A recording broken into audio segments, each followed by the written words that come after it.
Imagine uma cela onde ninguém entra e sai da mesma forma. Um cubículo de pedra marcado pelo número que até hoje dá calafrios em supersticiosos. O 13. Não era apenas um quarto escuro de prisão. Era o palco de sussurros que nunca foram explicados. Mortes sem ferimentos e olhares que se apagavam como velas em tempestade.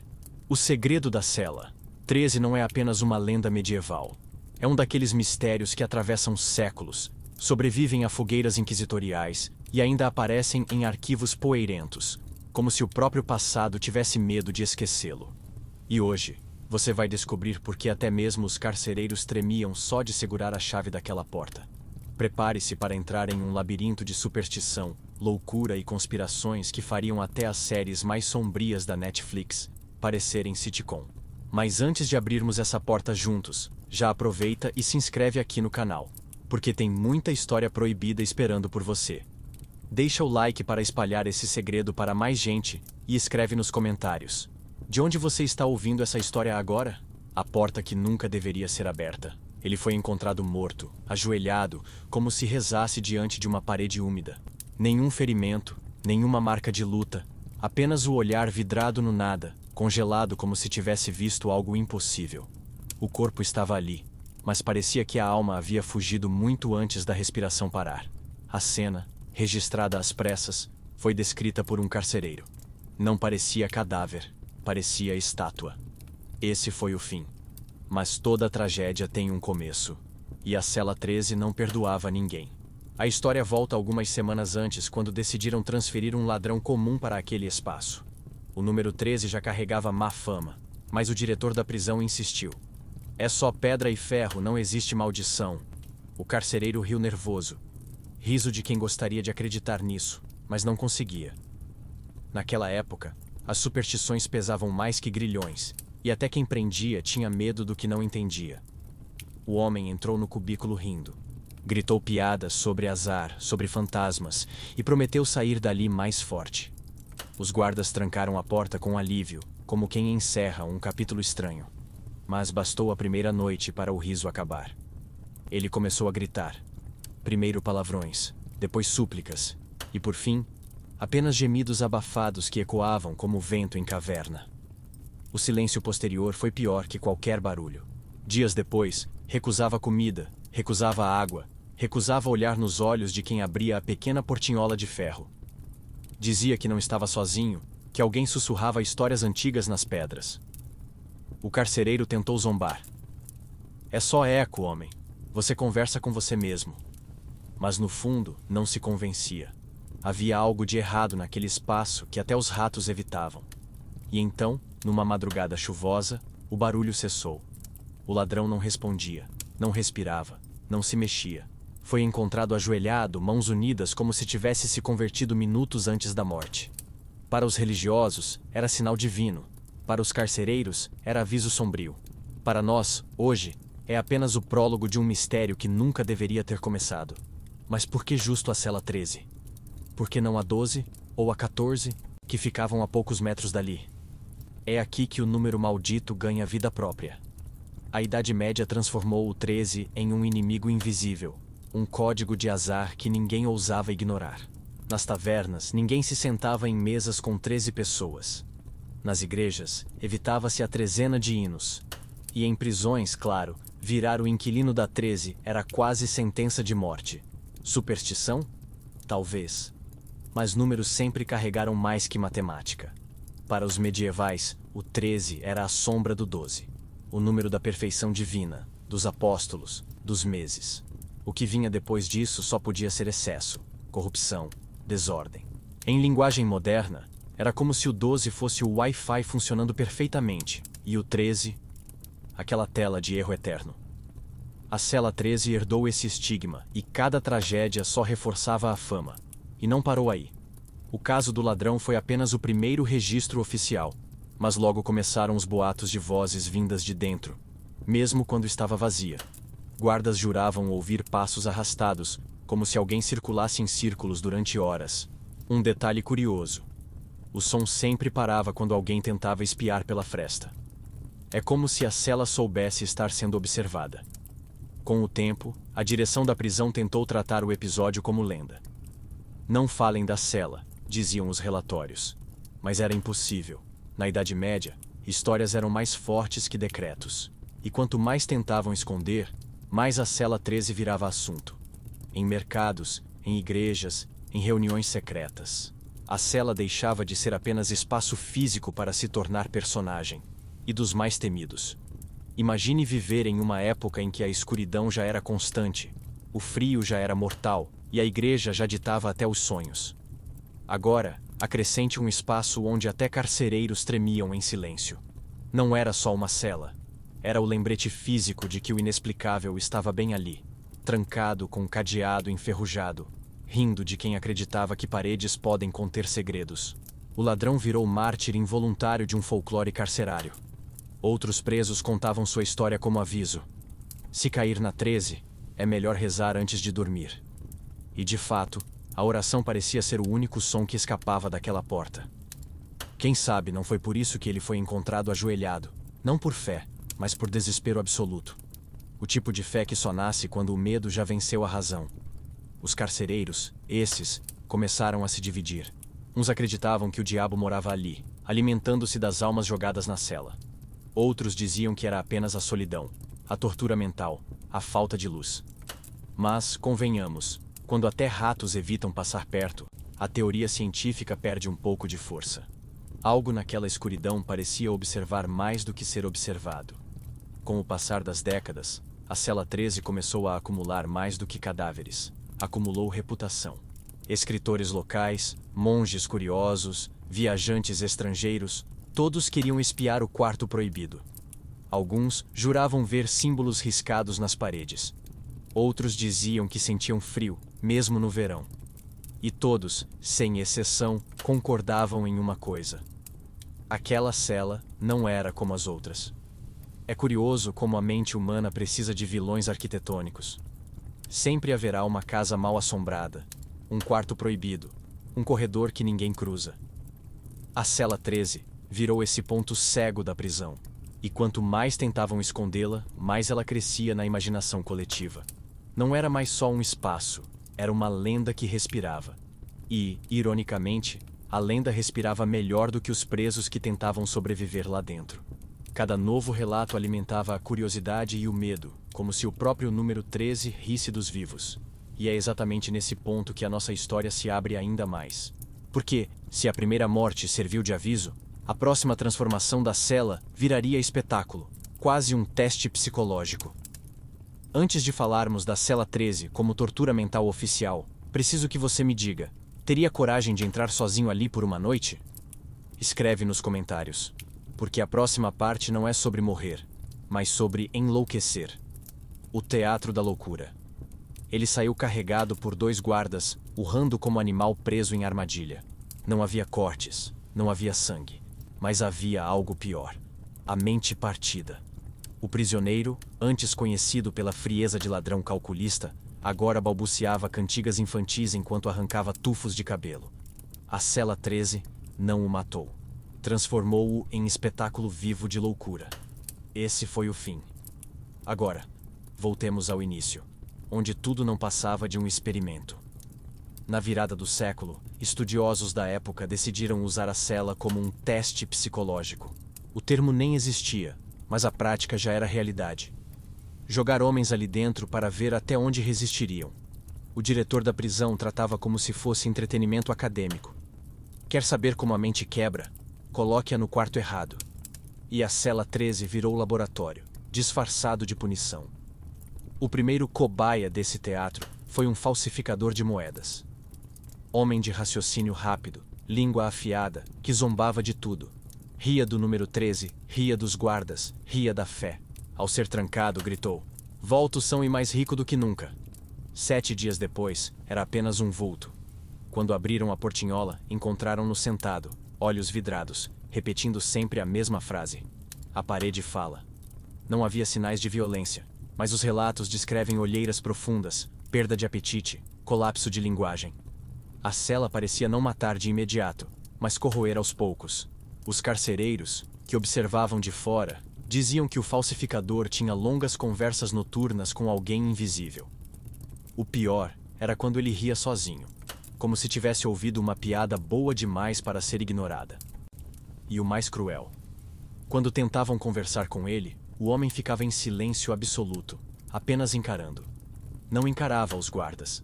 Encarava através deles, como se visse algo além, algo que não deveria existir naquele espaço. É nesse ponto que a cela 13 ganhou o status de tortura psicológica oficial. O silêncio, as pedras frias, o número maldito. Tudo virou ferramenta para arrancar não confissões, mas identidades. Na Idade Média, isso era ouro para inquisidores e autoridades.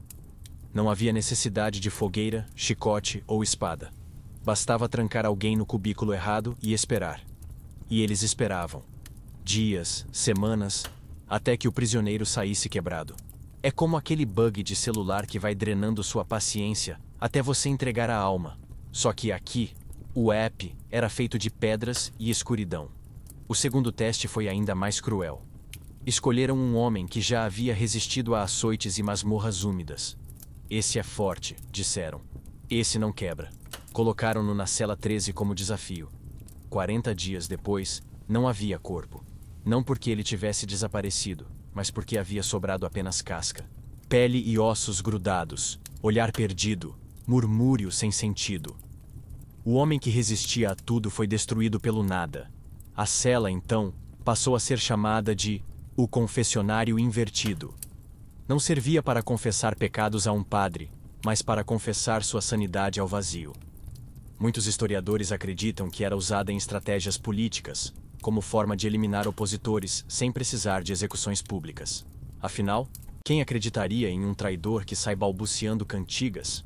A cela 13 fabricava descrédito. O curioso é que os guardas também começaram a sentir efeitos, mesmo sem entrar. Apenas vigiar o cubículo parecia desgastar. Muitos relataram pesadelos, insônia, sensação de serem observados. A cela não precisava prender corpos para aprisionar mentes. Era como uma espécie de Wi-Fi do medo. Bastava estar no alcance do sinal para ser afetado. Na época, religiosos tentaram explicar. Diziam que espíritos habitavam aquele espaço, cobrando dívidas antigas.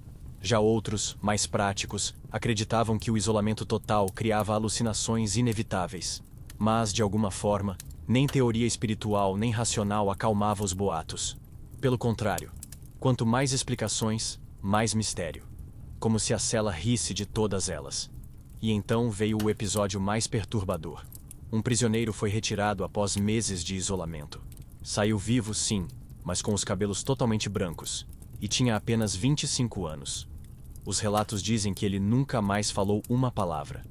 Caminhava pelo pátio como fantasma vivo, até ser encontrado morto anos depois, sempre com o olhar fixo para o chão. Foi chamado de o jovem que envelheceu na escuridão. A cela começava a acumular mais lendas do que registros. Alguns diziam que as paredes eram construídas com pedras retiradas de antigos templos pagãos. Outros, que o número 13 havia sido marcado de propósito, como selo de maldição. Ninguém sabia ao certo, mas todos, sem exceção, evitavam pronunciar o nome dela em voz alta. Era como citar Voldemort antes de existir Harry Potter. Com isso, a cela 13 se consolidou como arma invisível. Não precisava de correntes extras, nem de guardas brutos. O terror era automático. Jogar alguém lá dentro era como assinar um contrato sem ler as letras pequenas. A perda não era de corpo, mas de alma. E isso, claro, só aumentava a fama. Até mesmo autoridades começaram a temer o espaço que elas mesmas usavam. É nesse ponto que a história dá outro salto. Se até prisioneiros comuns e ladrões eram quebrados pela cela 13, o que aconteceria quando uma mulher fosse jogada lá dentro? Afinal, a Idade Média era cruel, mas também adorava um espetáculo de sofrimento. E a próxima vítima seria lembrada não por morrer, mas por sobreviver ao impossível. A mulher sem nome. Quando abriram a porta, ela ainda estava viva, mas não parecia. Os cabelos, antes negros e fortes, agora eram totalmente brancos, como neve em pleno verão. Os olhos não buscavam nada, apenas vagavam pelo vazio. E a boca, que tantas vezes gritara, agora permanecia fechada para sempre. Não falou mais nenhuma palavra até o dia da sua morte. A cela 13 não a matou, mas roubou dela aquilo que mais assusta: a voz. Voltemos ao início. Era uma prisioneira anônima, acusada de crimes que na época variavam entre roubo e feitiçaria, ambos igualmente mortais. A sociedade medieval tinha fascínio por silenciar mulheres que desafiavam normas. E o destino dessa mulher seria usado como exemplo. Coloque-a na cela 13 e o próprio diabo cuidará do resto. O povo acreditava e os guardas obedeciam. Diferente dos outros prisioneiros, ela não entrou rindo. Não fez piadas sobre azar, nem zombou dos guardas. Entrou em silêncio, como quem já conhecia a fama daquele espaço. Há relatos de que, antes de a porta ser trancada, ela olhou diretamente para o diretor da prisão e disse apenas: "Você não entende o que está fazendo." A frase soou como maldição, mas também como profecia. Os primeiros dias foram marcados por gritos. Não eram súplicas de dor, mas de raiva. Ela falava alto, entoava palavras em línguas que os guardas diziam não reconhecer. Alguns acreditavam que eram cânticos pagãos. Outros achavam que era apenas desespero. Mas de repente, o barulho cessou. E o silêncio que seguiu foi tão pesado que os carcereiros se revezavam para não ficarem sozinhos diante da porta. A segunda semana trouxe relatos ainda mais perturbadores. Guardas juraram ouvir risadas femininas ecoando pelo corredor, mesmo quando não havia ninguém além dela trancada lá dentro. Um deles chegou a escrever em relatório: "O som não vinha da cela, vinha das paredes." Essa frase, repetida depois em tavernas, fez da cela uma lenda ainda mais obscura. Quando finalmente abriram a portinhola, esperavam ver um corpo destruído. Mas ela estava de pé, imóvel, encarando a luz que entrava como se nunca mais tivesse visto o sol. Estava viva, mas algo nela havia morrido. A pele pálida, os olhos vazios e o cabelo embranquecido faziam dela uma assombração de carne. O mais estranho, não tentou sair. Apenas ficou lá, parada, como se já fosse parte da cela. Quando a retiraram à força, ela não resistiu. Caminhou lentamente, sem olhar para ninguém, sem pronunciar nada. Nem uma palavra de ódio, nem um sussurro de dor.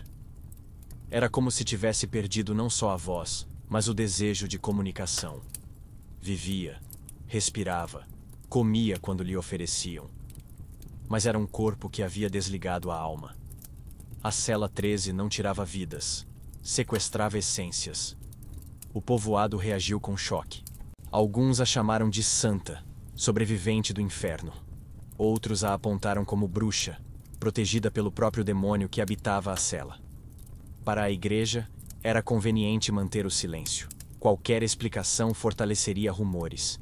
Assim, o caso foi apagado dos registros oficiais. Mas não havia como apagar a mulher viva que vagava muda pelos pátios da prisão. Historiadores modernos especulam que ela sofria de trauma severo, talvez catatonia. Mas convenhamos, a versão trauma psicológico não é tão boa para manter turistas acordados quanto mulher transformada em fantasma vivo. E no fim, é essa versão que sobreviveu. O cabelo branco, o silêncio eterno, o olhar perdido, tudo isso virou peça-chave do mito da cela 13. E como se isso não bastasse, sua presença continuava assombrando até os guardas. Relatos de vultos femininos nas noites seguintes, sussurros na escuridão e, claro, o detalhe cruel. Risadas ocasionais, ecoando como se a própria cela zombasse de quem acreditava no controle humano. Era o riso que ninguém queria ouvir, mas que todos reconheciam. Esse episódio consolidou a cela 13 como muito mais que espaço físico. Agora, ela era território de resistência e medo, palco de histórias que nem o tempo apagava.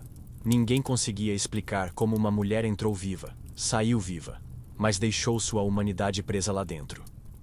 O que havia sido arrancado dela permanecia trancado, como se as pedras guardassem pedaços de gente. Na cultura popular, começou a se espalhar a ideia de que a cela não matava mulheres, apenas as transformava em oráculos do silêncio. Versões da lenda diziam que a prisioneira tinha visões, que seus olhos vazios viam o futuro.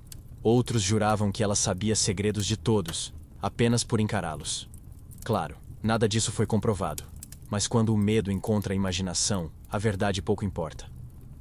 O mais cruel é que a mulher foi esquecida nos registros, sem nome, sem família, sem epitáfio. sobreviveu à cela 13 apenas para ser apagada da história oficial.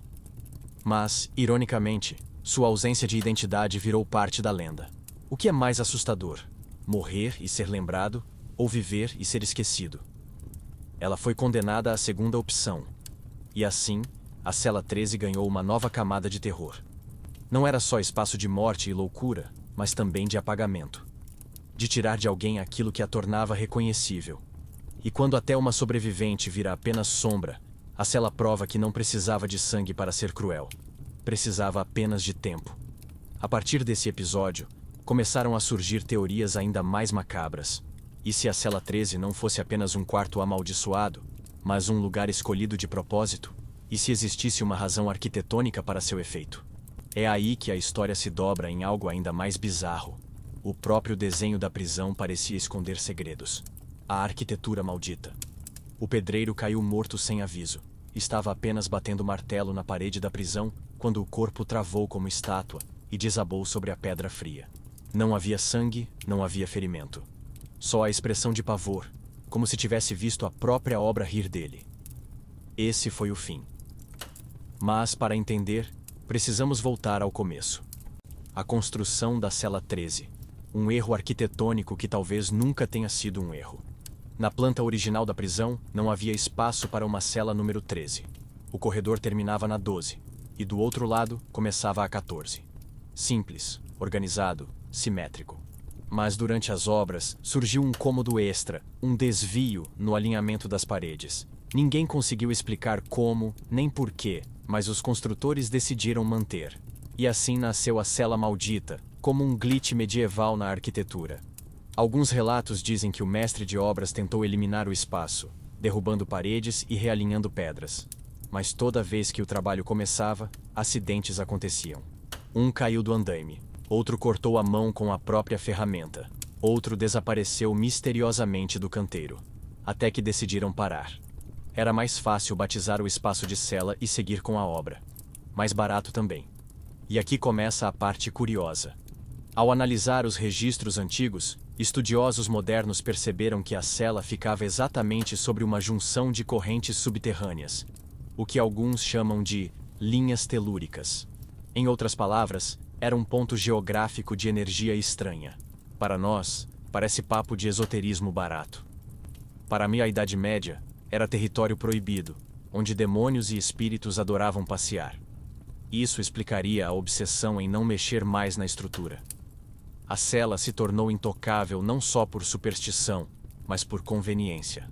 Melhor manter fechada do que gastar recursos em reformas que só traziam tragédia. É como aquele bug de computador que todo mundo sabe que existe, mas ninguém ousa atualizar o sistema por medo de perder tudo. Só que aqui, o sistema eram vidas humanas. A cela 13, portanto, não foi planejada. Ela nasceu como acidente. Mas acidentes, às vezes, revelam mais do que a intenção.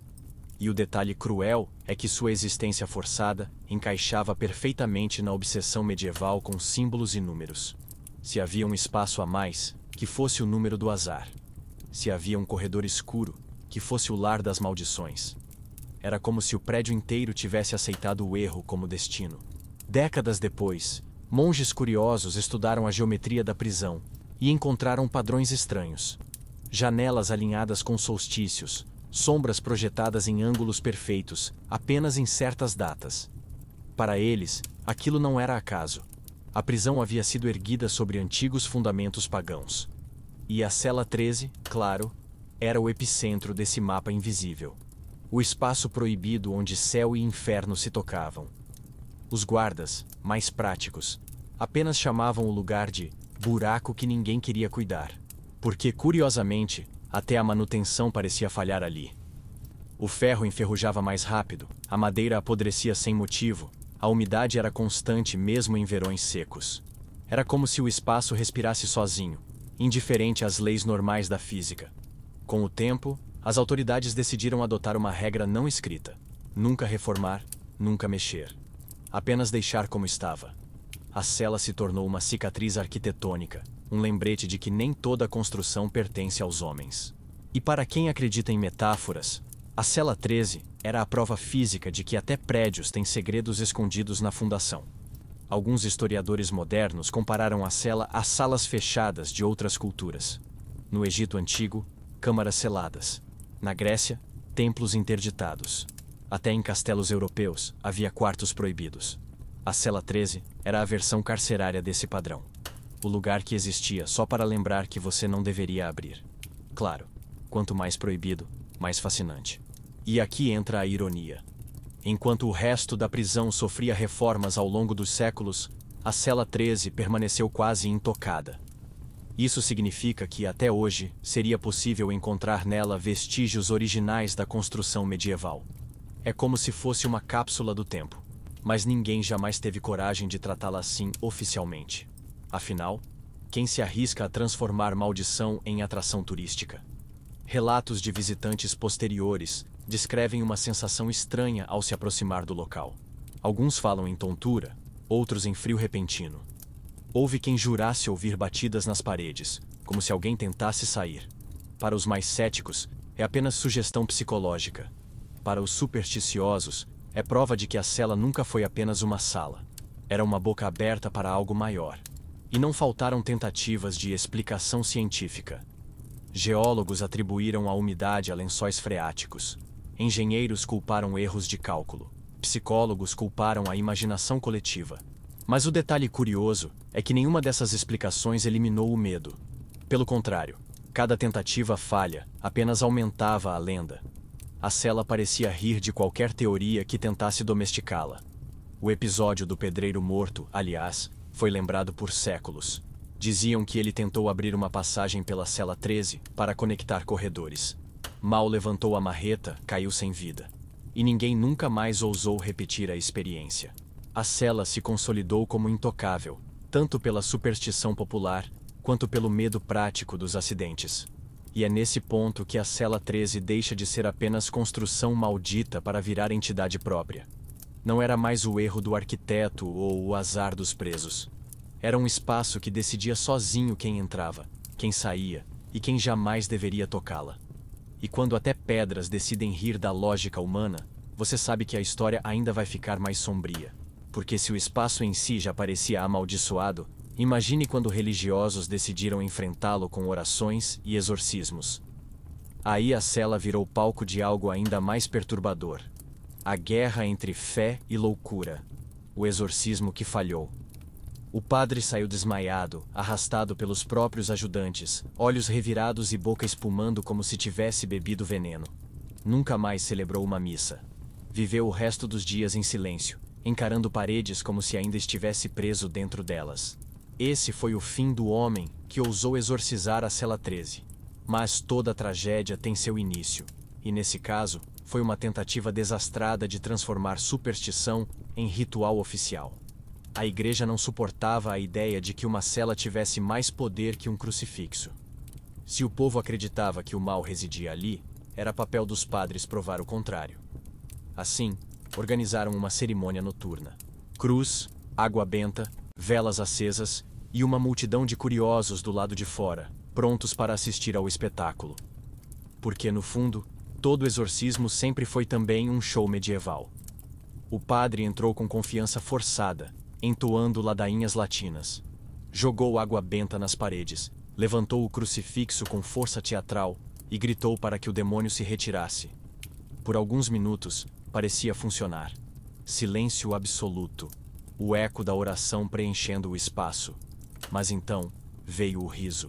Um riso baixo, abafado, impossível de identificar de onde vinha. Os ajudantes juraram que o som não saiu da boca da prisioneira, afinal, não havia ninguém dentro. O riso parecia vir das pedras, como se a cela mesma zombasse do padre. Ele tentou continuar a reza, mas as palavras começaram a embolar, a língua travando como se estivesse sendo puxada. O crucifixo caiu de suas mãos, e foi nesse instante que todos perceberam. Algo tinha virado o jogo. Relatos dizem que a temperatura despencou. As velas se apagaram sozinhas, uma a uma, até o espaço mergulhar em escuridão completa. O padre gritou, mas não em latim. Gritou em desespero puro, voz humana, sem liturgia. Foi preciso que 2 homens arrombassem a porta para puxá-lo de dentro, já convulsionando. Para muitos, foi a prova definitiva. A cela 13 não obedecia nem à igreja. O episódio foi rapidamente abafado pelos registros oficiais. Mas claro, nada escapa ao boato. Logo a história do exorcismo fracassado corria nas tavernas, nas praças e até dentro dos conventos. O que deveria reforçar a fé só alimentou o medo. Se nenhum padre conseguia enfrentar a cela, o que restava para o homem comum? Era como tentar resolver bug de Windows rezando Pai Nosso. A partir daí, a própria igreja entrou em modo silêncio. Nenhum novo exorcismo foi tentado. Nenhum padre se ofereceu para repetir o milagre ao contrário. O espaço foi oficialmente interditado, tratado como assunto proibido. Até mesmo falar da cela em homilias passou a ser desencorajado.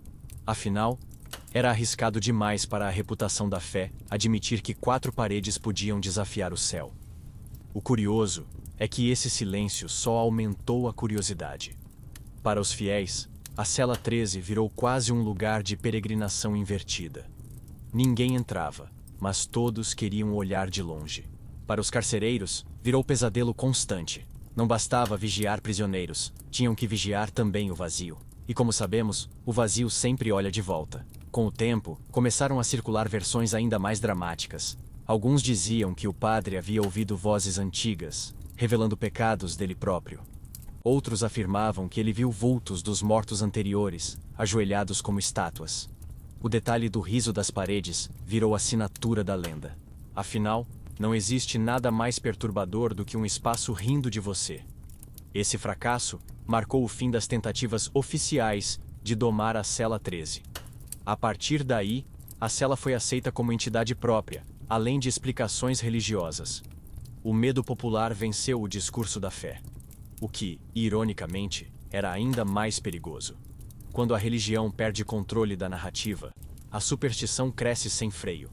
E cresceu. A cela deixou de ser apenas um cubículo amaldiçoado e virou instrumento político. Boatos diziam que nobres indesejados eram jogados lá dentro, e qualquer traidor, mesmo sem julgamento, poderia ter destino decidido por aquele espaço. A cela não precisava matar. Bastava devolver um corpo vivo, mas quebrado, para que a reputação do prisioneiro fosse destruída. O padre que sobreviveu nunca contou sua versão. Apenas vagava em silêncio, evitando cruzes, evitando igrejas.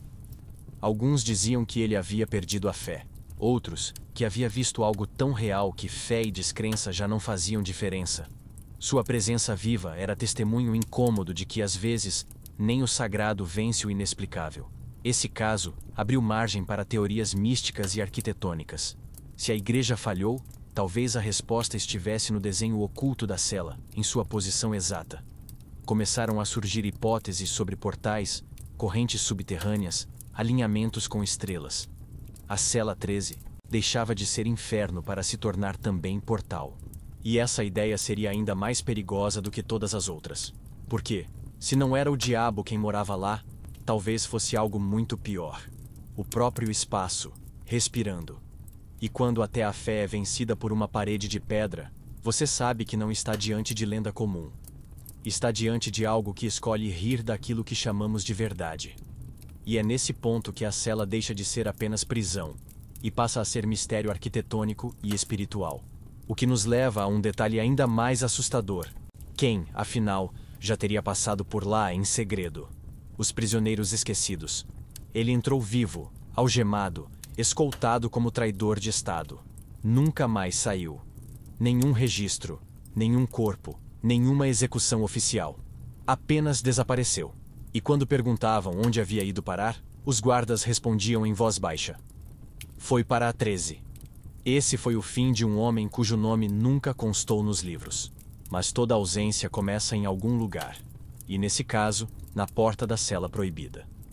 Boatos surgiram de que a cela 13 servia para algo além de castigo ou superstição. Diziam que era o esconderijo perfeito para prisioneiros políticos, hereges poderosos e até membros da nobreza que precisavam sumir discretamente. Afinal, melhor do que enforcar alguém em praça pública era apagá-lo sem vestígios. E a cela fazia esse trabalho com eficiência cruel. Devolvia fantasmas ou não devolvia nada. Um dos rumores mais persistentes envolve um bispo acusado de conspirar contra a igreja. Oficialmente, ele foi transferido para Roma para julgamento. Mas registros locais mostram que, na mesma semana, a cela 13 foi trancada por tempo incomum. Guardas relatavam cantos desesperados vindos de dentro, seguidos de silêncio. O bispo nunca chegou a Roma. Coincidência? Talvez. Mas o silêncio da cela é mais eloquente que qualquer documento. Outro caso fala de um soldado de alta patente que traiu seu rei em batalha. Sua execução nunca foi anunciada, mas a prisão recebeu reforço de guardas no mesmo período. Curiosamente, relatos descrevem vultos de um homem marchando no interior da cela 13, como se ainda repetisse ordens militares invisíveis. Décadas depois, viajantes juravam ouvir gritos de comando em noites de tempestade. A cela parecia guardar ecos de autoridade caída. Esses rumores alimentavam a ideia de que a cela 13 era mais do que cárcere. Era ferramenta política. Não apenas destruía mentes, mas apagava nomes. Quem entrava ali deixava de existir no mundo oficial. Era como deletar arquivos sem deixar rastros no histórico. E na Idade Média, isso era o poder supremo: controlar não só corpos, mas memórias. É claro que documentos oficiais negavam tudo. Relatórios falavam apenas de rebeldes comuns, ou ladrões reincidentes. Mas a discrepância entre papel e boato só aumentava o fascínio. Para cada prisioneiro esquecido nos registros, havia 10 lendas sussurradas nos corredores. E, de certa forma, isso era ainda mais perigoso. Quando a história não pode ser confirmada, pode ser moldada de qualquer forma. O povo adorava acreditar que reis e nobres haviam provado do terror da cela 13. Era uma espécie de justiça poética. Se o espaço podia quebrar mendigos, que também quebrasse poderosos. Essa crença alimentava a imaginação coletiva, transformando a cela em símbolo de igualdade pelo horror. O azar, afinal, não escolhia classe social. O 13 ria de todos. Alguns até juravam que o espaço era usado para conversas secretas entre poderosos.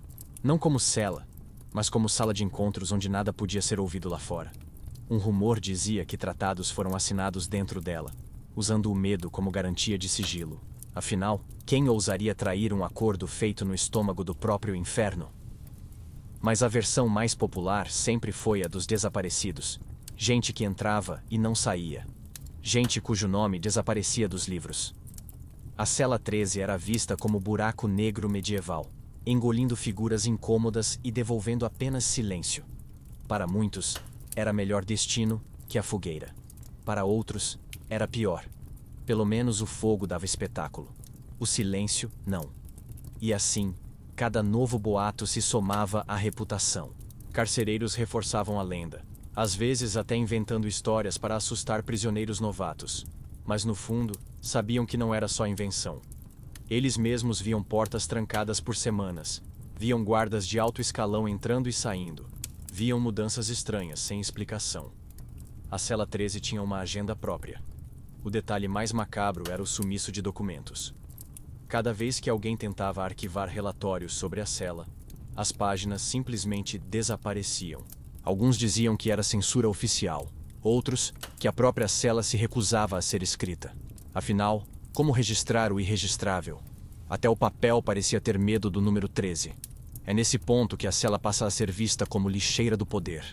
Tudo que não podia ser mostrado ao público, tudo que não podia ser explicado, ia parar lá. Não era apenas prisão, era depósito de segredos.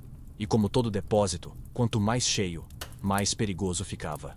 O peso da memória acumulada parecia impregnar as paredes. Curiosamente, visitantes séculos depois afirmaram sentir presenças diferentes dentro do espaço. Não apenas vultos anônimos, mas figuras que pareciam usar roupas de alta hierarquia, mantos ou armaduras. Alguns descreviam vozes em idiomas que já não eram mais falados. Era como se a cela mantivesse vivos fragmentos de todos que ali entraram. Uma espécie de museu do esquecimento. E o mais irônico é que esse museu não cobrava ingresso. Bastava coragem para entrar, ou azar para ser jogado. A cela 13 colecionava nomes apagados como o curador sádico. E no fim, pouco importava se eram reis, bispos ou ladrões. Todos terminavam igual, dissolvidos em silêncio. Mas não era só silêncio que rondava a cela. Com o tempo, guardas começaram a notar comportamentos estranhos entre os próprios colegas. Era como se vigiar a cela fosse mais perigoso do que estar dentro dela. E assim surgiu a história do guardião que perdeu a sanidade só por observar demais. O guardião enlouquecido. Encontraram-no batendo a cabeça contra a parede, repetindo o número 13 como se fosse uma oração invertida. O sangue escorria pela testa, mas ele não parecia sentir dor. Apenas murmurava, entre risadas e choros: 13, 13, 13. Foi retirado à força, amarrado, mas sua mente já não pertencia a este mundo. Esse foi o fim de um carcereiro que ousou vigiar demais. Agora, voltemos ao começo de sua obsessão. Era considerado um dos melhores guardas da prisão, disciplinado, respeitado e, dizem, até gentil com alguns prisioneiros.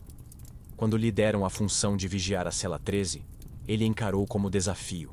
Riu das superstições dos colegas e garantiu que provaria que tudo não passava de histeria coletiva. O tipo de confiança que na Idade Média geralmente acabava mal.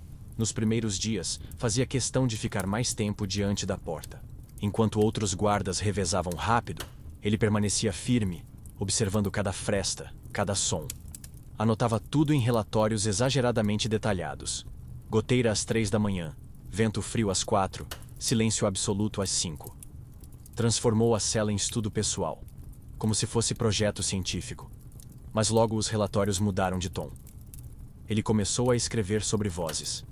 Primeiro, admitia que podiam ser ecos. Depois, dizia ouvir claramente palavras. Por fim, anotou: a cela me chama pelo nome. A partir desse ponto, já não era vigilância, mas fascínio.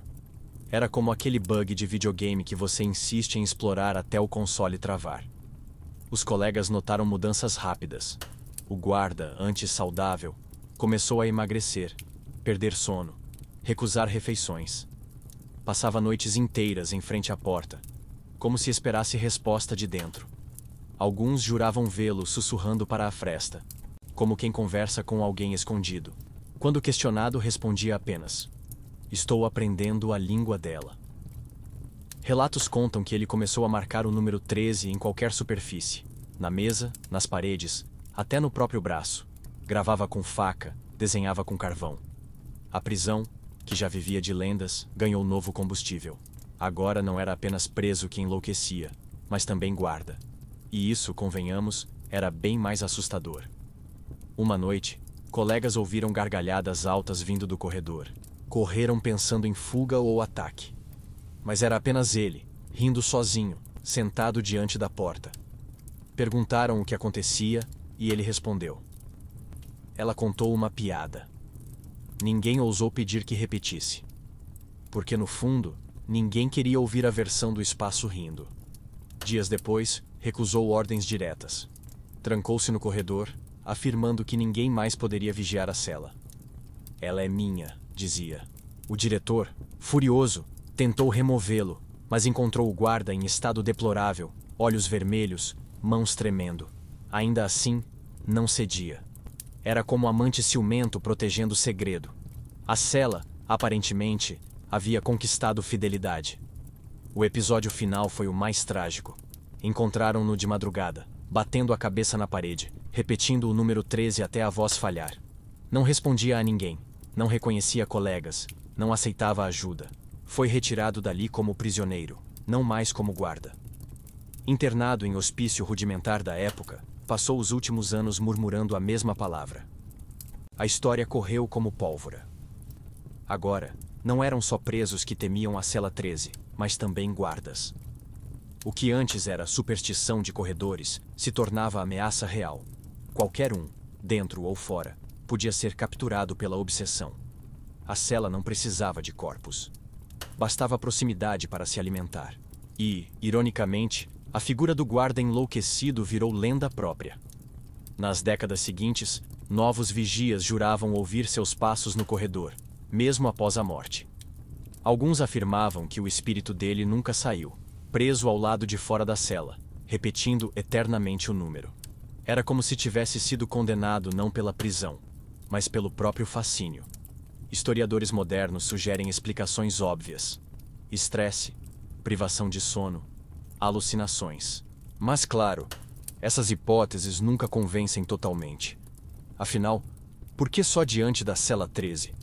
Por que outros guardas não sofriam do mesmo mal, pelo menos até vigiarem aquele espaço? Era como se o ambiente escolhesse sua vítima. Esse caso reforçou a reputação da cela como predadora. Não apenas de prisioneiros, mas também de guardiões. Não havia segurança possível. Não havia distância suficiente. Quem se aproximava demais acabava marcado. Como vício, como maldição, como vírus medieval sem vacina. E é justamente a partir daí que surgiram teorias ainda mais bizarras. Se a cela enlouquecia quem a observava, talvez não fosse prisão. Talvez fosse portal. Um espaço que não prendia, mas conectava. E claro, quando se fala em portais na Idade Média, o imaginário corre para demônios, dimensões e o próprio inferno. Porque, afinal, como explicar paredes que falam, risos sem boca e guardas que se apaixonam pela escuridão?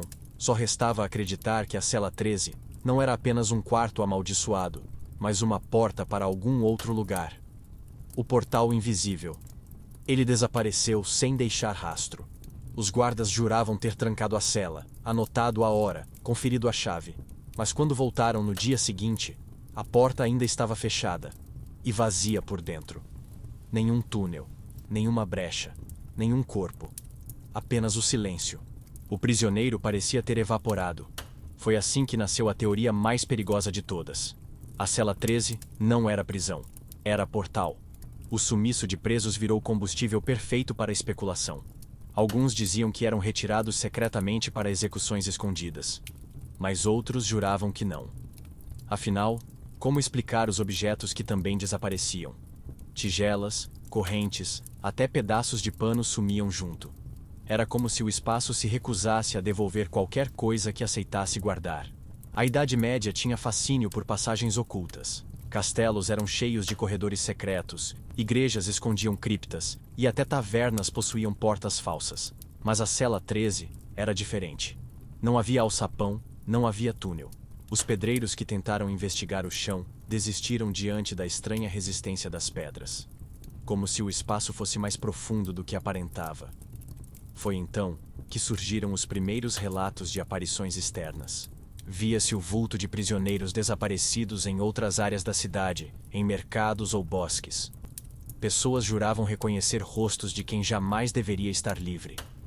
Mas, ao tentar segui-los, os vultos sumiam. Coincidência? Imaginário coletivo? Ou fragmentos trazidos de outro lugar? Alguns monges chegaram a teorizar que a cela se conectava a outra dimensão. Chamavam-na de Garganta do Mundo. Um espaço onde vivos e mortos se misturavam. Soa exagerado, mas lembremos. Para quem acreditava em relíquias sagradas e milagres diários, imaginar uma porta invisível não era difícil. Difícil era aceitar que estivesse em uma prisão. E claro, a teoria ganhou tempero popular.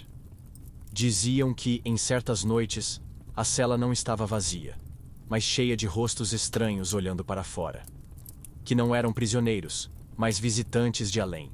Alguns carcereiros se recusavam a vigiar nesses dias, alegando que sentiam olhos os observando de dentro, mesmo com a cela oficialmente selada.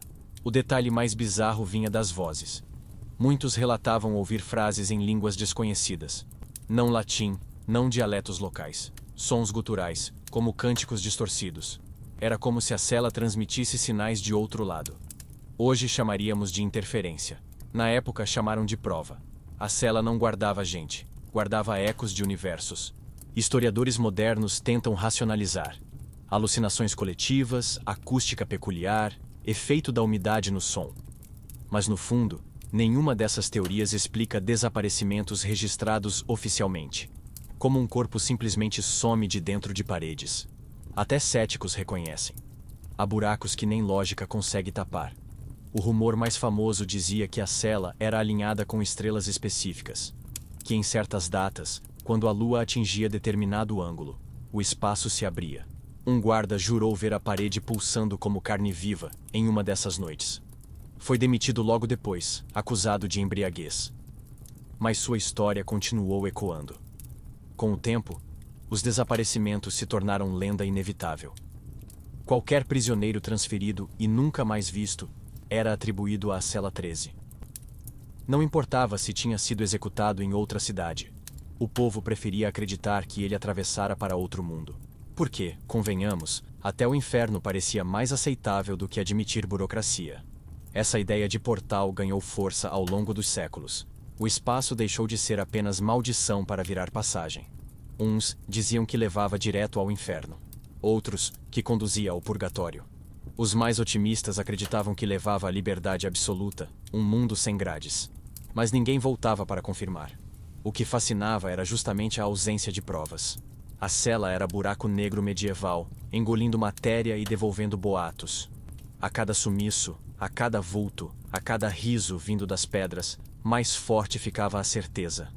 Havia algo lá dentro que não obedecia às regras humanas. Nem da prisão, nem da física, nem da fé. É curioso como o medo se adapta. Antes, temiam a loucura. Depois, o silêncio. Agora, o desaparecimento. A cela 13 acompanhava a imaginação coletiva como se fosse entidade mutante, oferecendo sempre um novo motivo para pavor. E cada geração deixava sua própria interpretação sobre o que, afinal, se escondia ali. Seja como portal, boca do inferno ou brecha no tecido da realidade, uma coisa era certa.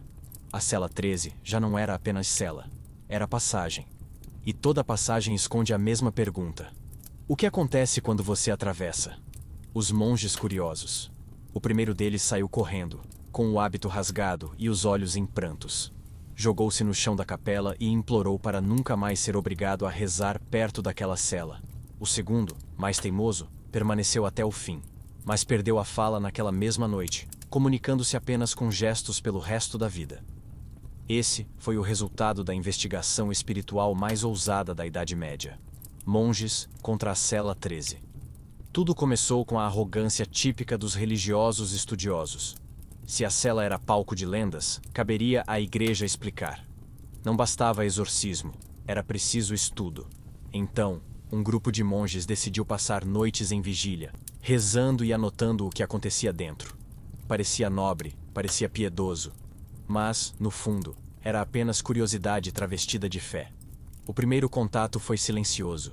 Passaram horas apenas ouvindo o gotejar da umidade, o ranger da madeira, o eco distante de correntes. É só o vento, escreveram. Mas à medida que a madrugada avançava, começaram a notar símbolos gravados nas pedras. Símbolos que nenhum deles reconhecia. Não eram cruzes, não eram runas. Eram marcas irregulares, quase vivas, como se tivessem se formado sozinhas. Um deles jurou ver as marcas se moverem levemente, como respiração. Outro disse ter visto uma sombra feminina atravessar a parede e sumir no corredor. Naturalmente, discordaram entre si. O mais racional acusou o cansaço. O mais místico viu prova de forças ocultas. Mas todos, sem exceção, sentiram o mesmo. Estavam sendo observados. O detalhe perturbador é que a cela parecia reagir às orações. Quando recitavam salmos, as velas tremiam sem vento. Quando entoavam cânticos, a temperatura caía. Um dos monges relatou ouvir sua própria voz duplicada, como se alguém repetisse o salmo junto com ele, mas em tom zombeteiro. Era como ter um coro invisível no ritual. Na segunda noite, decidiram intensificar o estudo. Entraram com instrumentos rudimentares, pergaminhos, tinta. Queriam copiar os símbolos da parede. Mas assim que começaram, a tinta secava sozinha ou escorria em borrões. Como se a própria pedra recusasse ser retratada. Era um fracasso acadêmico e, ao mesmo tempo, uma confirmação de que estavam lidando com algo que não pertencia à lógica. Foi nessa noite que aconteceu o episódio do silêncio absoluto. As cigarras do lado de fora pararam. O vento cessou. Até os sons da prisão desapareceram. Apenas o coração de cada monge batendo parecia ocupar o espaço. E então veio um sussurro coletivo, em vozes múltiplas dizendo: "Vocês não deviam estar aqui." Nenhum deles esqueceu essa frase. 2 monges fugiram na hora, largando livros e velas.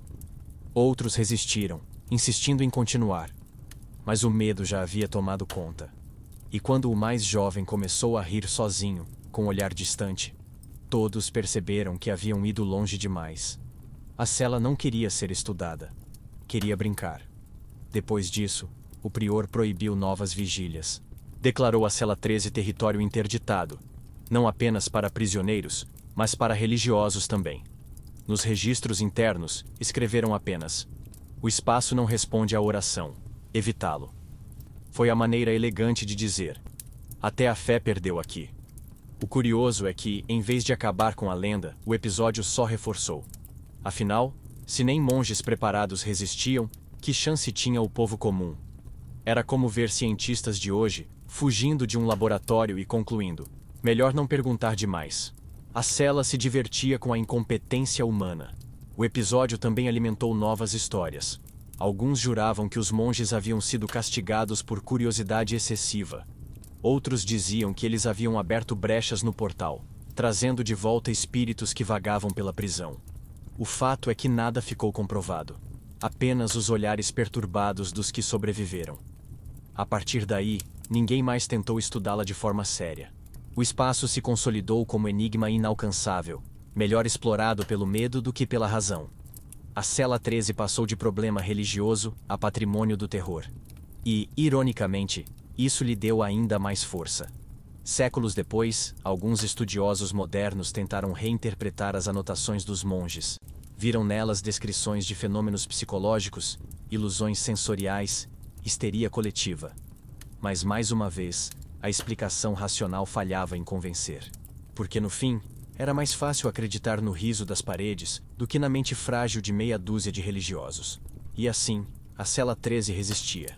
Nem exorcismo, nem investigação, nem fé abalada foram capazes de domesticá-la.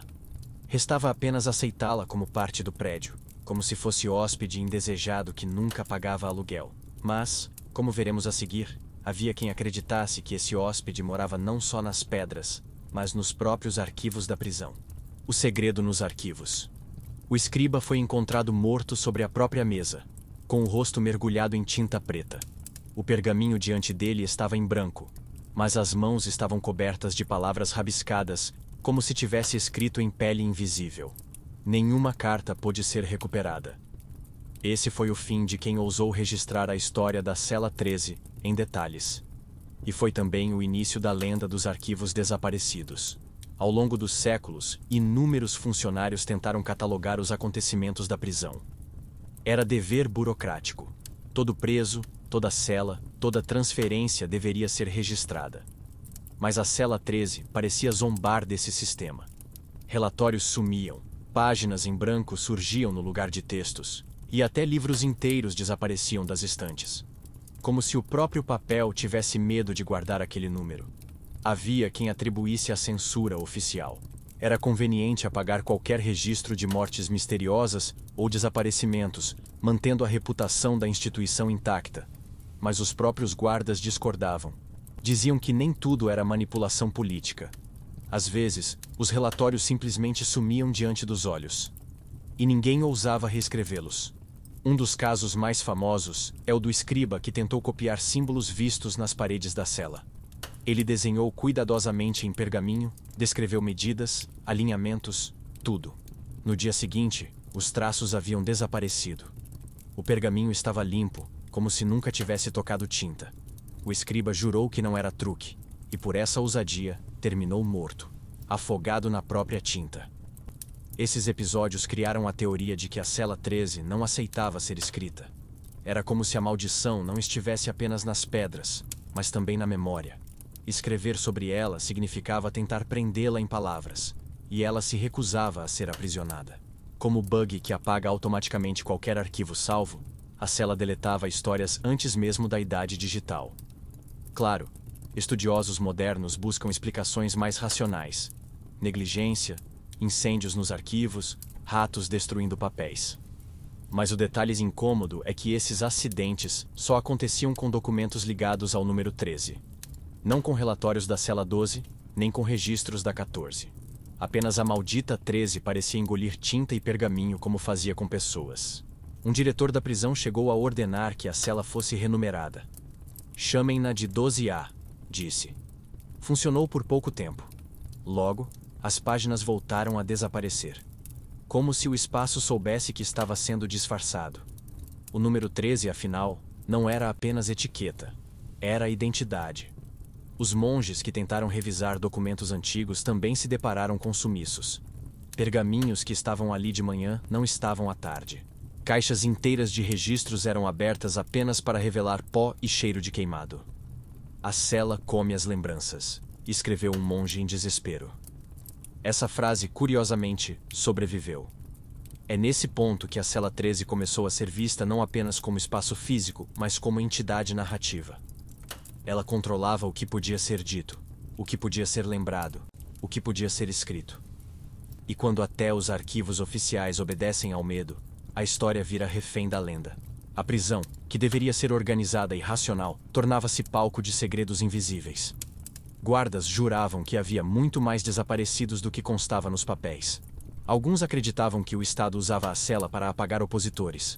Outros, que a cela apagava por conta própria, como um animal faminto por memórias. E isso trouxe consequência curiosa. Ninguém sabia ao certo quantas vítimas a cela realmente teve.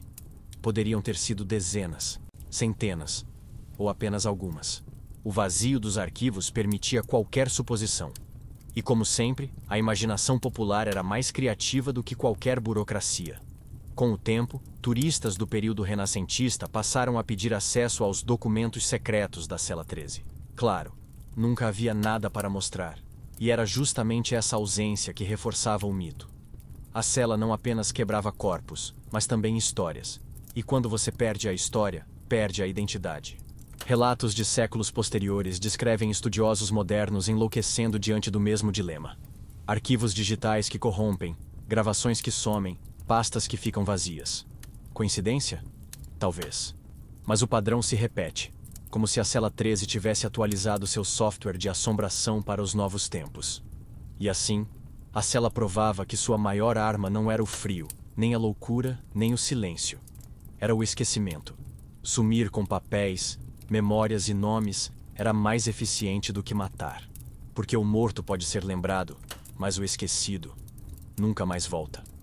Essa característica faz da cela 13 não apenas um espaço físico ou espiritual, mas uma ferramenta política perfeita. E isso nos leva a outro ponto ainda mais incômodo. Se ela servia para apagar histórias, talvez tenha sido usada não só contra criminosos, mas contra figuras que incomodavam reis e bispos. Os poderosos que sumiram. O bispo deveria ter sido julgado em Roma. Pelo menos, era isso que diziam os papéis oficiais. Mas Roma nunca o recebeu. Nenhuma caravana, nenhum mensageiro, nenhuma notícia de viagem. Apenas silêncio. Décadas depois, boatos confirmavam o que todos já suspeitavam. Ele nunca saiu da prisão. Sumiu na cela 13, como tantos outros. Esse foi o fim de um homem que acreditava ter poder suficiente para escapar do azar. A partir desse episódio, a lenda ganhou nova dimensão. Não eram apenas ladrões e feiticeiras anônimas que desapareciam. Agora, até figuras de peso podiam ser tragadas pelo espaço. E convenhamos, isso assustava ainda mais. Porque se a cela podia engolir bispos e nobres, ninguém estava a salvo. O azar, afinal, não reconhecia títulos. Um caso citado em crônicas locais fala de um conselheiro real acusado de traição. Oficialmente, foi executado discretamente em outra cidade. Mas registros de guardas da prisão indicam reforço incomum na vigilância da cela 13, exatamente no mesmo período. Testemunhas juraram ouvir gritos de alguém clamando por perdão em voz educada, como quem ainda acreditava na etiqueta. Outro rumor falava de um cavaleiro famoso, veterano de batalhas, que ousou desafiar o rei. Seu corpo nunca foi mostrado ao povo, mas durante semanas, ecos metálicos de armaduras foram ouvidos no corredor da cela. Guardas diziam que o som não vinha de dentro nem de fora, mas das próprias pedras, como se a cela tivesse engolido não só o homem, mas também sua armadura. Essa possibilidade transformou a cela 13 em símbolo de justiça secreta. Enquanto a plebe era exibida em forcas e fogueiras para alimentar o espetáculo público, os poderosos eram apagados discretamente, sem deixar rastros. Era uma forma de punição silenciosa, tão eficiente quanto cruel. Afinal, o esquecimento dói mais do que a morte espetacular. É claro que documentos oficiais sempre tentavam encobrir, mas a contradição era evidente. Para cada execução registrada, havia outra estranhamente mal detalhada. Para cada transferência anunciada, havia silêncio no destino. E sempre, sempre, o período coincidia com o fechamento da cela 13. Era como se o número fosse o código secreto para quem sabia ler os bastidores da política. O povo, por sua vez, adorava esses rumores, porque davam a sensação de que a cela era imparcial. Não escolhia só miseráveis, também aceitava nobres, padres e cavaleiros. Era a vingança poética contra uma sociedade desigual. O azar, nesse caso, funcionava como grande nivelador. Dentro da cela 13, todos eram apenas presas de pedra e escuridão. Mas esse detalhe também assustava reis e bispos, porque ao mesmo tempo que servia como arma, a cela podia virar ameaça. Se até aliados importantes podiam desaparecer ali, quem garantia que não seriam os próximos? O espaço era útil, sim, mas também imprevisível. Um aliado perigoso, como o cachorro feroz que morde a própria mão. Relatos posteriores contam que algumas visitas oficiais evitavam até passar perto do corredor da cela 13. Havia quem preferisse circular por fora do prédio, enfrentando lama e chuva, a atravessar o corredor amaldiçoado. Era como se, a cada passo, os poderosos reconhecessem que o destino deles também poderia estar trancado ali dentro. O detalhe curioso é que, com o tempo, a cela ganhou apelidos entre a elite. Chamavam-na de a Boca do Rei, o Confessionário Mudo, ou, mais sinistramente, o Túmulo Sem Epitáfio. Nomes que revelavam mais do que escondiam. Porque, no fundo, todos sabiam o que acontecia. Quem entrava ali saía apagado da história. Alguns historiadores sugerem que até herdeiros incômodos podem ter sido jogados na cela. Filhos bastardos, rivais políticos, candidatos inconvenientes. A cela 13 teria funcionado como ferramenta silenciosa de engenharia social. Moldava a sucessão ao apagar os indesejados. Mais eficiente que veneno, mais barato que guerra. Mas, como sempre, nada pode ser provado. E é justamente isso que mantém a lenda viva. Quanto menos provas, mais fértil a imaginação. A cela 13 se tornou máquina de teorias, adaptando-se a cada época. O que antes era superstição, depois virou política. O que era medo de ladrões, transformou-se em medo de reis.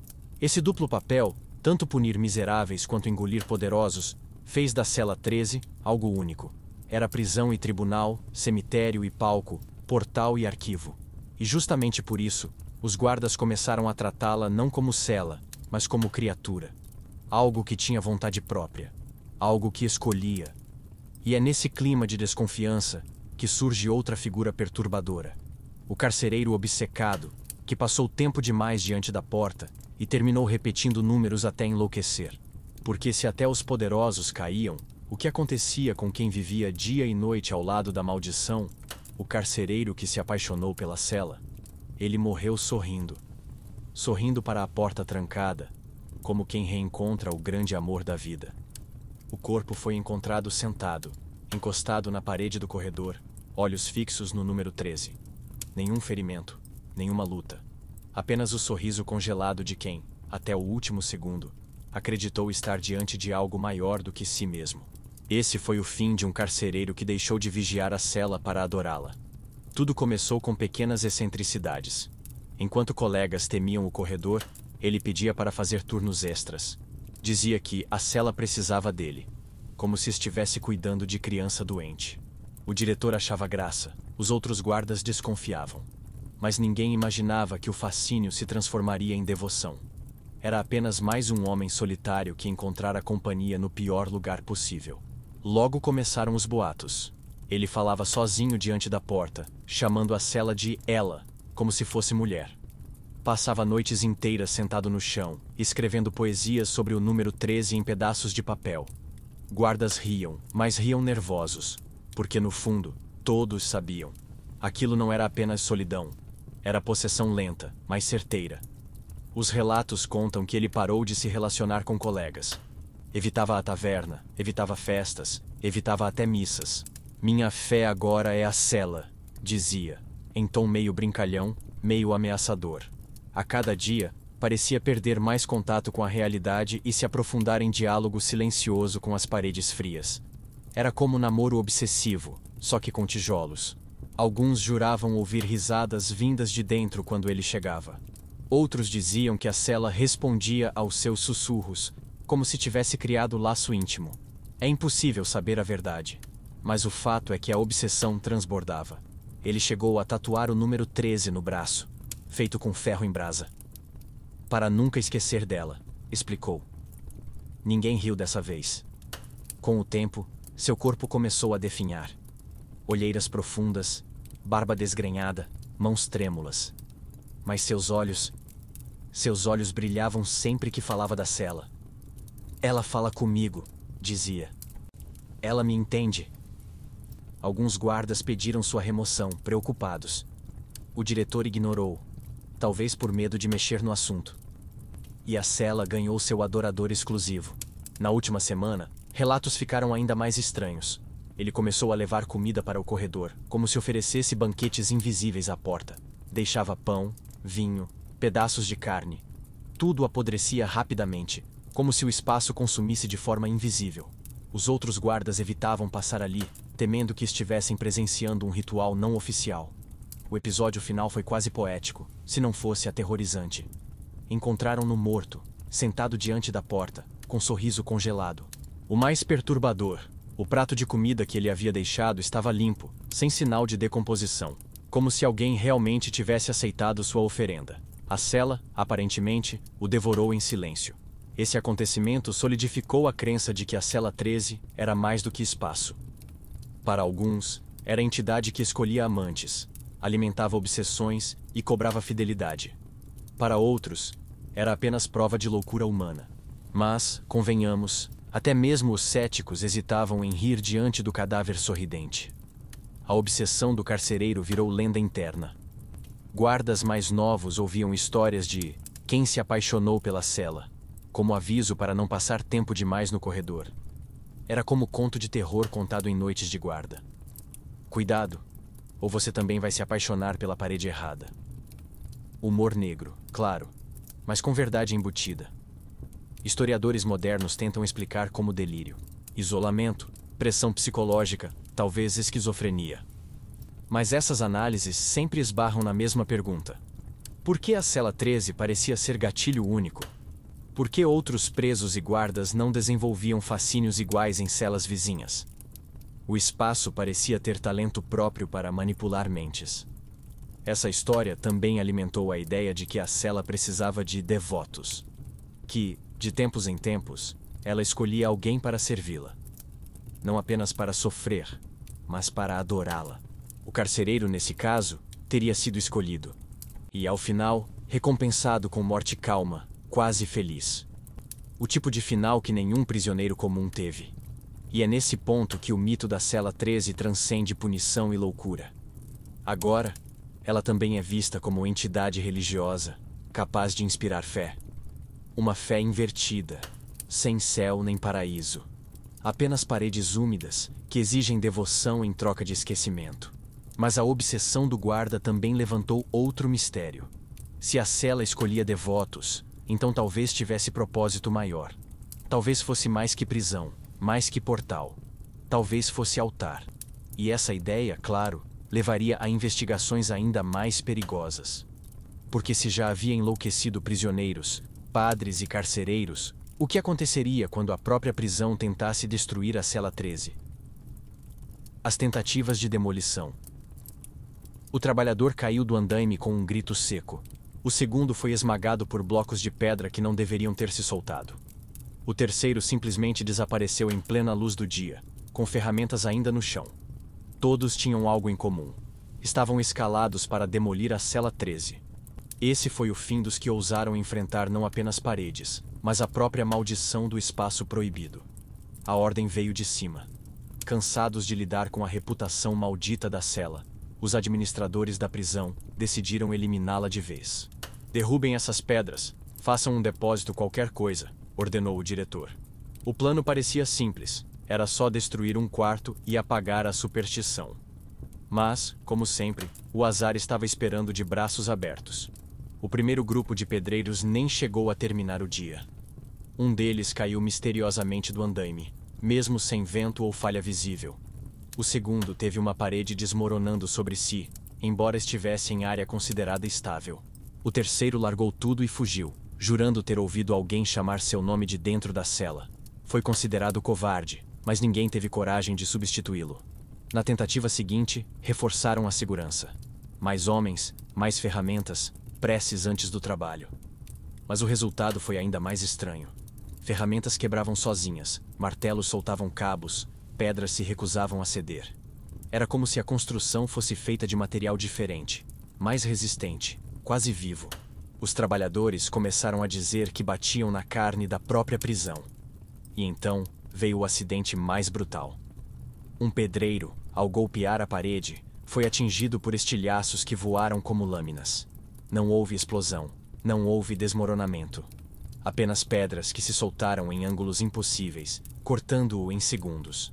Morreu ali mesmo, diante dos colegas. A cela, aparentemente, havia devolvido o ataque. Depois disso, o projeto de demolição foi suspenso. Os administradores preferiram alegar que não havia verba para reformas. Mas todos sabiam a verdade. Ninguém queria arriscar novas mortes. Melhor deixar a cela 13 intocada do que gastar homens em um espaço que parecia ter vontade própria. Alguns monges interpretaram os acidentes como sinais divinos. Se até as pedras resistem, é porque a cela foi feita para existir, escreveram. Outros, mais cínicos, diziam que era castigo por desafiar algo que estava além da compreensão humana. Para os trabalhadores, não havia dúvida. Aquilo não é parede, é monstro. Com o tempo, espalhou-se a crença de que a cela se reconstruía sozinha. Mesmo pequenas rachaduras desapareciam misteriosamente em poucos dias. Guardas juravam que marcas feitas à faca sumiam da noite para o dia. Era como se a cela tivesse pele, e não pedra.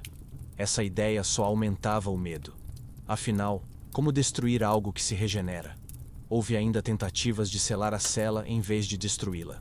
Construíram paredes adicionais, ergueram portões, colocaram símbolos religiosos nas portas. Nada adiantava. A cela permanecia ali, intocada, como cicatriz que insiste em reaparecer. Quanto mais tentavam esconder, mais ela se tornava presente. Esse fracasso repetido consolidou a cela 13 como intocável. Não havia força física nem espiritual que pudesse apagá-la. O espaço parecia rir de cada tentativa, devolvendo sempre um acidente, um sumiço ou uma morte. Era como o chefe final de videogame medieval. Ninguém conseguia passar de fase. O detalhe mais perturbador é que os relatos de acidentes continuaram mesmo séculos depois. Trabalhadores modernos, ao tentar restaurar a prisão, também sofreram quedas, cortes e incidentes sem explicação. A maldição parecia ter atravessado gerações, atualizando-se como software invisível. A cela 13, afinal, não era prisioneira do tempo. Historiadores modernos discutem se todos esses acidentes não foram apenas coincidência. Ferramentas precárias, construções frágeis, técnicas rudimentares. Faz sentido. Mas, curiosamente, por que só a cela 13? Por que não a 12, a 14 ou o corredor inteiro? O azar, aparentemente, tinha endereço fixo. Assim, a cela 13 deixou de ser apenas espaço proibido para se tornar monumento ao impossível. Resistia a martelos, a rezas e até ao esquecimento. Era a pedra que escolhia ficar de pé. E isso, claro, só alimentava a imaginação coletiva. Se não podia ser destruída, talvez fosse porque ainda tinha trabalho a cumprir. E esse trabalho parecia ser um só: manter viva a sensação de medo. Porque, quando um espaço sobrevive a séculos de tentativas de destruição, ele não é apenas cela, é mensagem. E a mensagem da cela 13 era clara: vocês nunca vão se livrar de mim. Mas o mais assustador ainda estava por vir. Pois, se a cela não podia ser apagada, o que acontecia quando tentavam usá-la como atração, exibindo-a para visitantes?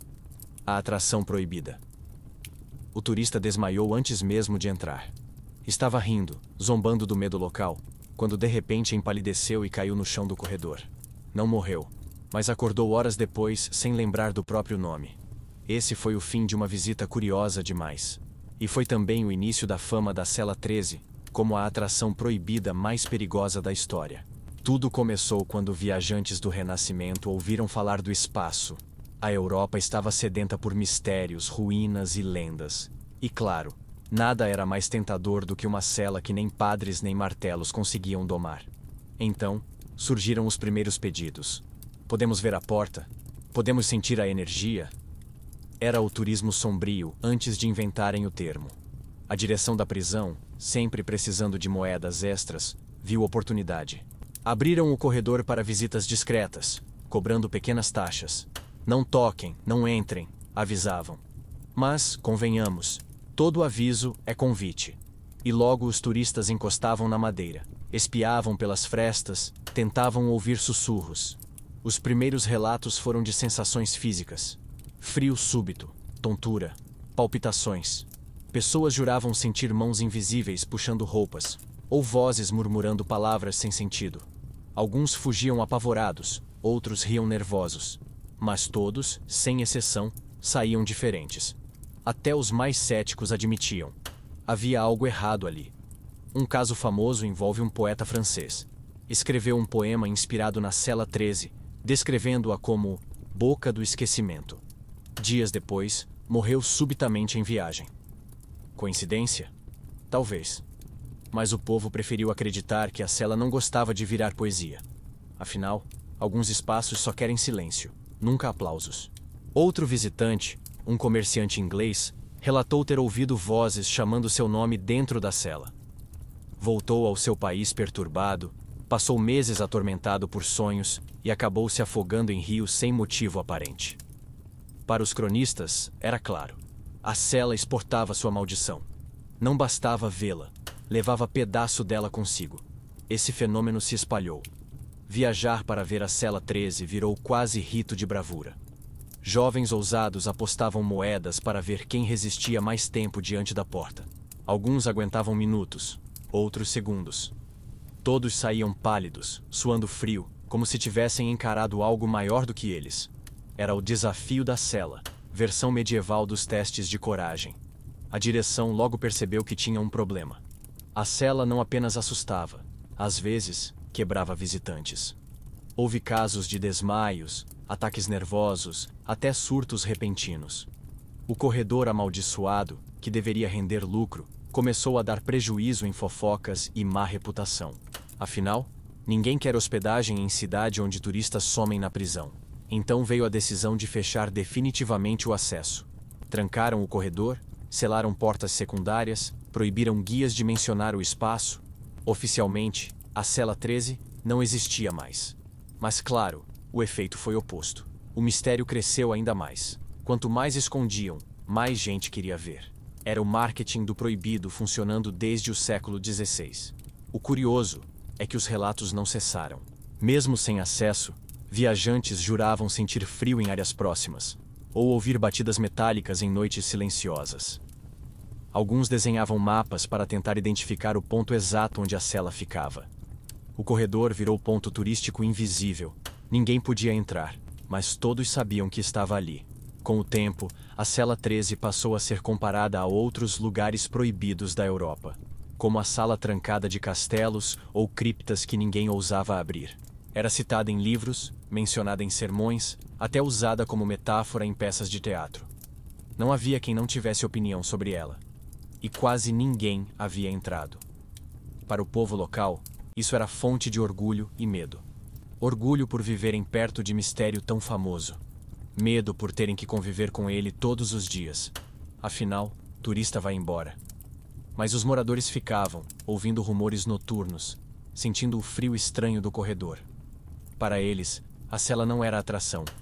Era vizinha indesejada. Esse período consolidou a reputação da cela 13 como lenda internacional. Não era mais apenas prisão local. Era ponto no mapa das trevas, citado em guias de viajantes, comentado em tavernas distantes. E, ironicamente, quanto mais proibida, mais popular se tornava.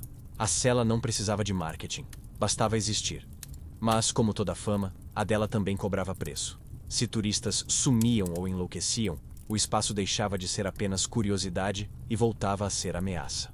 A cela 13 não era atração, era predadora. E, nesse jogo, quanto mais vítimas curiosas, mais alimentada parecia ficar. O fascínio pela porta proibida se tornava insaciável. Mas, em meio a todo esse espetáculo, restava a dúvida maior. E se por trás de todo o folclore houvesse explicação concreta? Uma pista deixada nas paredes, nos registros, nos próprios ecos? A cela que não morreu. O turista moderno saiu correndo em plena visita guiada, gritando em inglês arrastado: "She's here! She's here!" Caiu na rua, chorando, e jurou nunca mais voltar ao país. Esse foi o fim de uma excursão banal que virou lenda instantânea. E foi também a prova de que a Cela 13 não envelhece. Mesmo séculos depois, continuava viva, assombrando não apenas a Idade Média, mas também o século XXI. A prisão foi desativada há muito tempo, mas ruínas atraem curiosos como moscas em vinho doce. Guias turísticos locais contam histórias sobre as antigas celas, apontam janelas quebradas, falam de prisioneiros esquecidos. Mas quando chega a vez da 13, a voz sempre baixa. É mencionada como quem conta fofoca perigosa. E, inevitavelmente, os visitantes querem ver. Claro, oficialmente, a Cela 13 não existe mais. Corredores foram bloqueados, portas seladas, mapas alterados. Mas, estranhamente, guias ainda relatam visitantes que, sozinhos, encontram corredores que não deveriam estar abertos.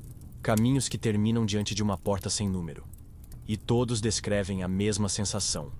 Frio súbito, cheiro de mofo e sussurros. Relatos modernos falam de celulares que travam ao tentar tirar fotos.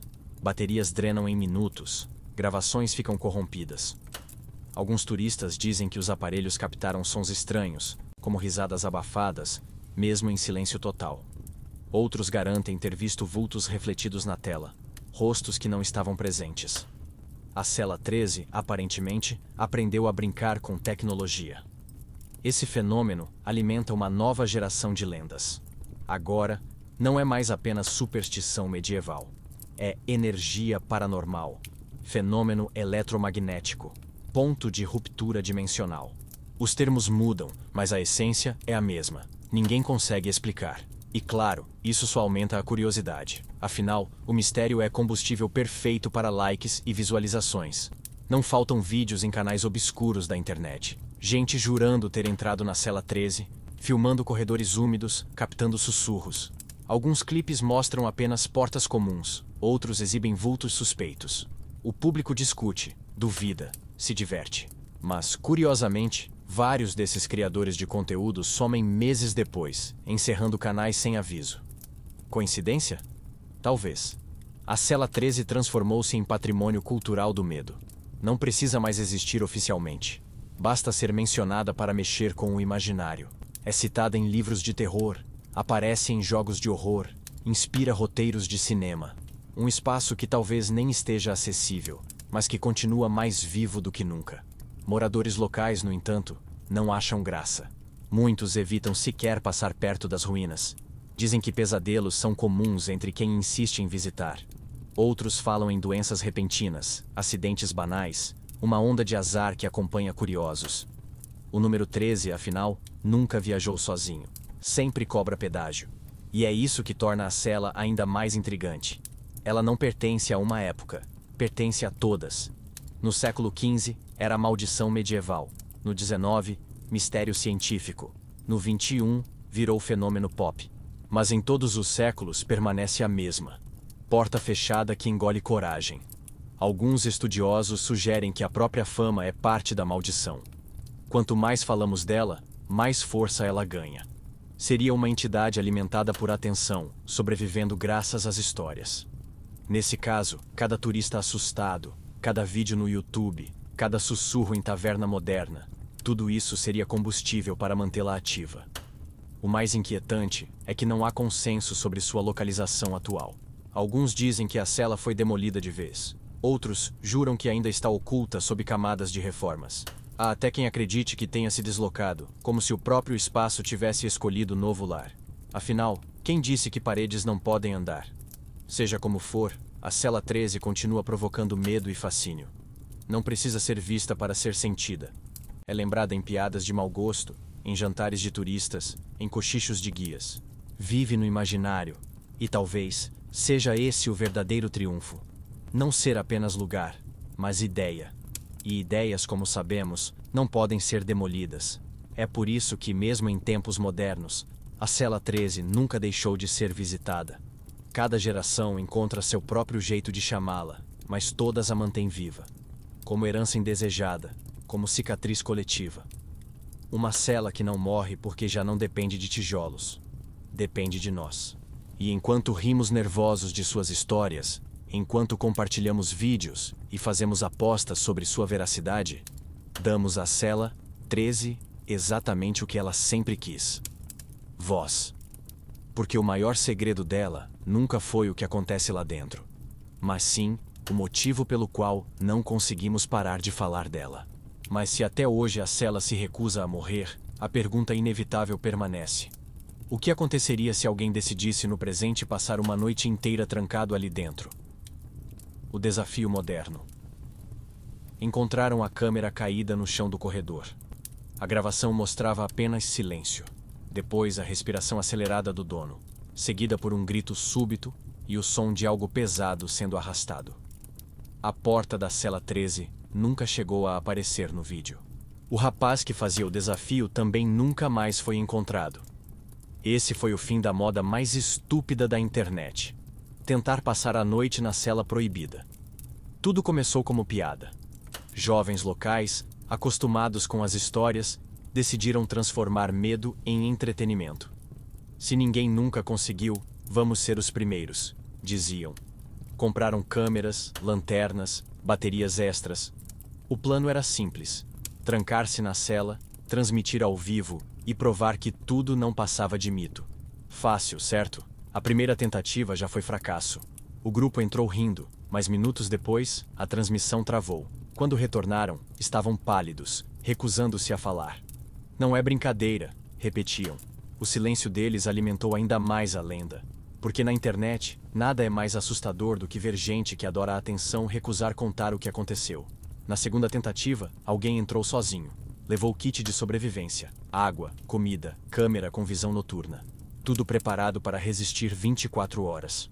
A gravação, porém, terminou em menos de 2. Mostrava o rapaz olhando fixo para a parede e murmurando: "Tem alguém aqui comigo." Depois, só estática. O jovem abandonou as redes sociais logo depois. Esses desafios viraram obsessão para caçadores de views. Mas a cada tentativa, o mesmo padrão. Riso inicial, silêncio tenso, transmissão corrompida. Alguns relatavam azar após a experiência. Empregos perdidos, acidentes estranhos, doenças repentinas. Coincidência ou maldição atualizada? Difícil dizer. Mas a Cela 13 parecia brincar até com o Wi-Fi. Relatos locais dizem que, em noites específicas, ainda se vêem lanternas piscando nos corredores abandonados. Mas nunca há registro de saída. Como se a cela aceitasse visitantes modernos com a mesma voracidade de séculos atrás. O tempo passa. A tecnologia muda. Mas o apetite continua. O mais irônico é que esses desafios, ao tentar desmentir a lenda, apenas reforçam sua força. Quanto mais gente tenta provar que a cela é só mito, mais provas de medo aparecem. É como o troll da internet que se alimenta de atenção. Quanto mais você responde, mais ele cresce. Especialistas modernos tentam explicar. Dizem que a cela provoca efeito psicológico clássico: medo do escuro, claustrofobia, histeria coletiva. Mas, curiosamente, esses mesmos especialistas evitam ir até lá pessoalmente. É só sugestão da mente, dizem, de preferência a quilômetros de distância. O desafio mais famoso foi de um canal internacional de caçadores de fantasmas. Eles juraram conseguir gravar uma noite inteira dentro. Prepararam-se com câmeras de ponta, microfones, sensores de movimento. O resultado foi pior do que o esperado. Todos os arquivos corrompidos, todos os sensores quebrados, e a equipe jurando nunca mais se aproximar. Não é televisão, é fome, disseram depois.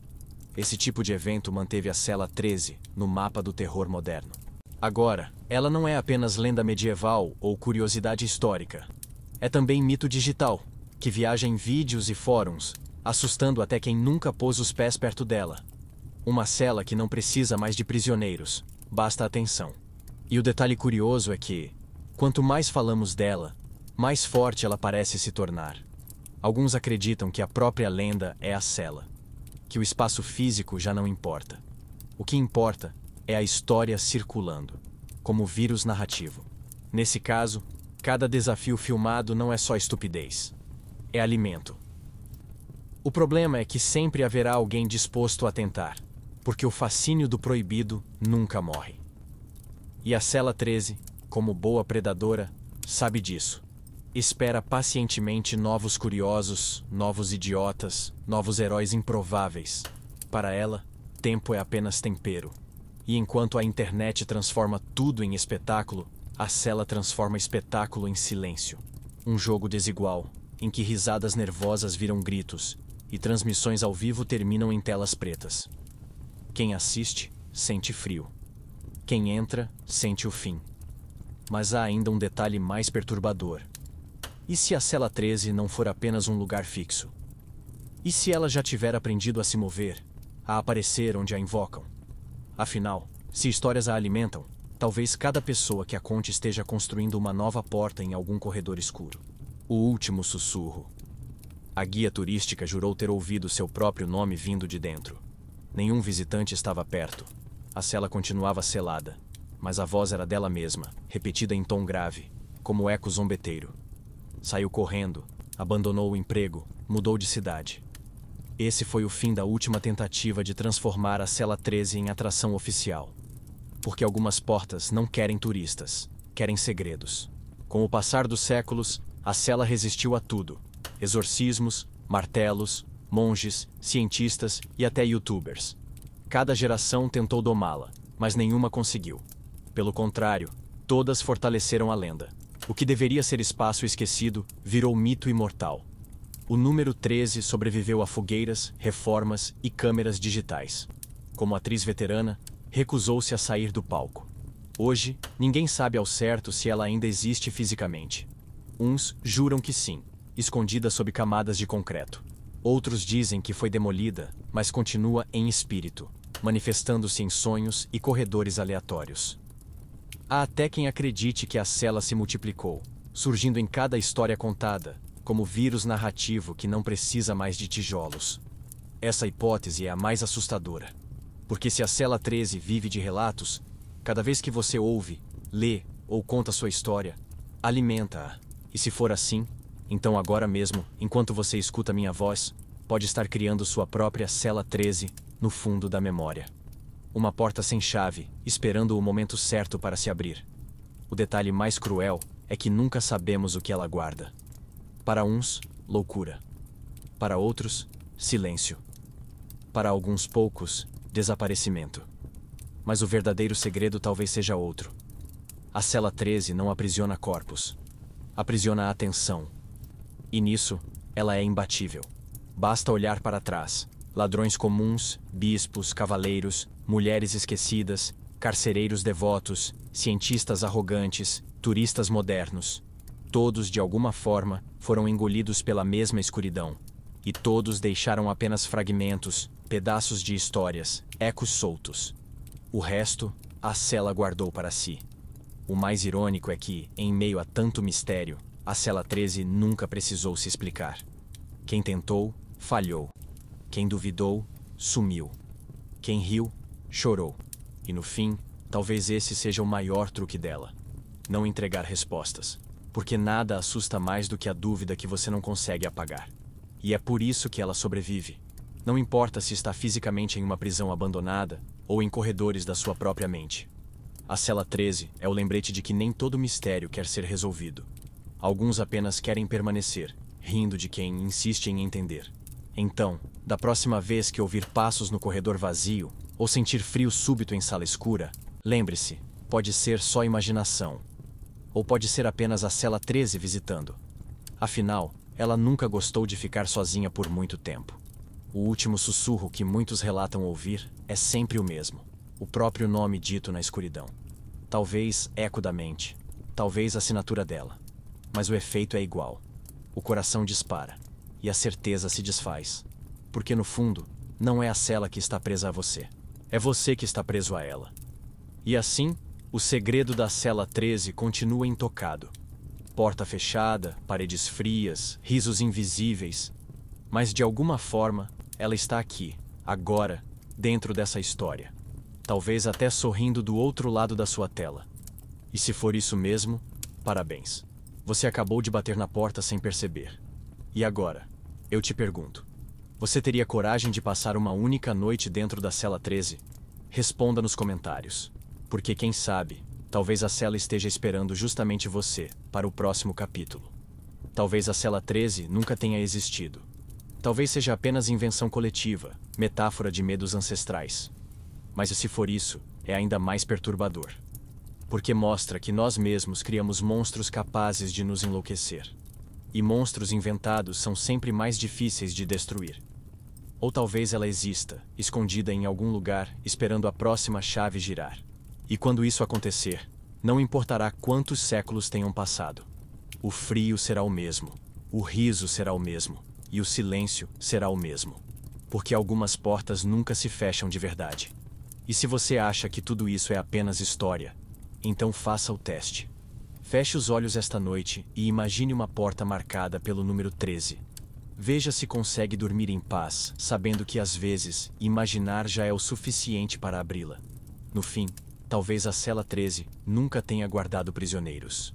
Talvez o que ela sempre trancou fomos nós mesmos. Nossas culpas, nossos medos, nossa obsessão pelo inexplicável. Porque portas não prendem corpos, prendem histórias.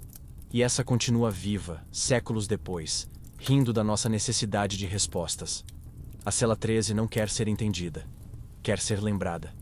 E enquanto falamos dela, comentamos sobre ela, e até sonhamos com ela, damos exatamente o que ela precisa para nunca desaparecer. Atenção! Escreve aí nos comentários: você passaria uma noite dentro da cela 13? Ou já está preso nela só de imaginar? E não esquece, se inscreva no canal, deixe o like e compartilhe essa história. Porque no fim, talvez o único jeito de escapar da cela 13 seja dividir o segredo com outra pessoa.